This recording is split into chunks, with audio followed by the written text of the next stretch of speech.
নমস্কার বন্ধুরা, আমি রণদীপ। হিস্ট্রি দর্পণ এডুকেশনাল চ্যানেলে আপনাদের সকলকে আবারও স্বাগত। আজ আমার আলোচনার মূল টপিক হলো, যারা কল্যাণ ইউনিভার্সিটিতে সেকেন্ড সেমিস্টারে পড়ছো এবং মাইনরে যাদের বেঙ্গলি রয়েছে, তাদের সেই বেঙ্গলির লাস্ট মিনিট সাজেশন। অর্থাৎ তোমরা যারা দ্বিতীয় সেমিস্টারে এই 2025 সালে কল্যাণী ইউনিভার্সিটির অধীনস্থ দ্বিতীয় সেমিস্টারের মাইনর পেপার দিতে চলেছ, তাদের জন্য কিন্তু এই সাজেশনটা। প্রথমেই বলি, আমি খুব বেশি প্রশ্ন এখানে দিইনি।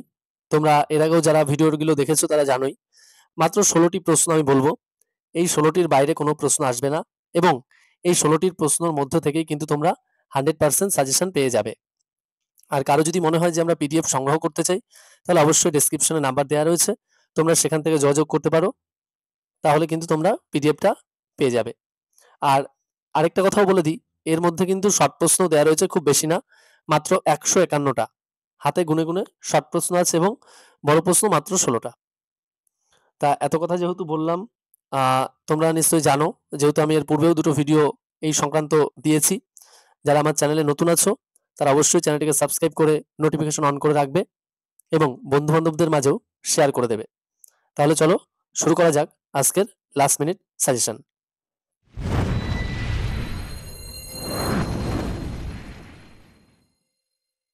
প্রথম প্রশ্ন, উপভাষা কি এবং উপভাষার বৈশিষ্ট্যগুলি আলোচনা করো। নেক্সট, মৈথিলি কোকিল কাকে বলে এবং তার কবি প্রতিভা আলোচনা করো। অথবা প্রশ্নটা এমনভাবে আসতে পারে, বিদ্যাপতির কৃতিত্ব লেখো। নেক্সট, বৈষ্ণব কাব্য সাহিত্যে গোবিন্দদাস কবিরাজের কৃতিত্ব লেখো। নেক্সট, বাংলা সাহিত্যে জ্ঞানদাসের কৃতিত্ব লেখো। নেক্সট, ধ্বনি পরিবর্তনের ধারাগুলি আলোচনা করো। নেক্সট, বাংলা ভাষার রূপতাত্ত্বিক বৈশিষ্ট্যগুলি আলোচনা করো। নেক্সট, বাংলা ভাষাকে সংস্কৃত ভাষার জননী বলা হয় কেন? অথবা বাংলা ভাষা শ্রেষ্ঠ ভাষা বলা হয় কেন বাংলা ভাষাকে? নেক্সট, কাশিরাম দাসের অবদান মহাভারতের অনুবাদক হিসেবে কতখানি গুরুত্বপূর্ণ সেটি আলোচনা করো, বা কাশিরাম দাস মহাভারতের অনুবাদক হিসেবে কতখানি অবদান রেখেছিলেন সেটা সম্পর্কে আলোচনা করো। নেক্সট, চৈতন্য ভাগবত রচনায় বৃন্দাবন দাসের কৃতিত্ব আলোচনা করো। নেক্সট, চর্যাপদের ঐতিহাসিক গুরুত্ব আলোচনা করো, অথবা চর্যাপদের ধর্মতত্ত্ব বিশ্লেষণ করো, অথবা চর্যাপদের সাহিত্য মূল্য বিচার করো। বিভিন্নভাবে প্রশ্ন কিন্তু ঘুরিয়ে আসবে, একটু তোমরা মার্চ করে নেবে, আমাদের পিডিএফে করা আছে, যারা নিয়েছো অবশ্যই জানো। নেক্সট, শ্রীকৃষ্ণ কীর্তন কাব্যে বড়ু চণ্ডীদাসের অবদান আলোচনা করো। নেক্সট, মনসমঙ্গল কাব্যের রচয়িতা নারায়ণ দেব, তার কৃতিত্ব আলোচনা করো। নেক্সট, মনসমঙ্গল কাব্যে বিজয়গুপ্তের প্রতিভা, কবি প্রতিভা আলোচনা করো। নেক্সট, রায়গুণাকর ভারতচন্দ্রের কাব্য প্রতিভা বিশ্লেষণ করো, অথবা এমনভাবে আসতে পারে অন্নদামঙ্গল কাব্যের যিনি ছিলেন ভরতচন্দ্র, তার সম্পর্কে আলোচনা করো। নেক্সট, শাক্ত গীতিকার যিনি ছিলেন রামপ্রসাদ সেন, সেই রামপ্রসাদ সেনের কৃতিত্ব আলোচনা করো। নেক্সট, ঘনরাম চক্রবর্তীর ধর্মমঙ্গল কাব্য সম্পর্কে আলোচনা করো, অথবা কবিরত্ন কাকে বলা হতো, তার কাব্য প্রতিভা আলোচনা করো। এভাবেও কিন্তু প্রশ্নটা আসতে পারে। তোমরা দেখেছো ফোর্থ সেমিস্টারেও কিন্তু আমি বলে দিয়েছিলাম, ঠিক সেভাবেই কিন্তু এসেছিল।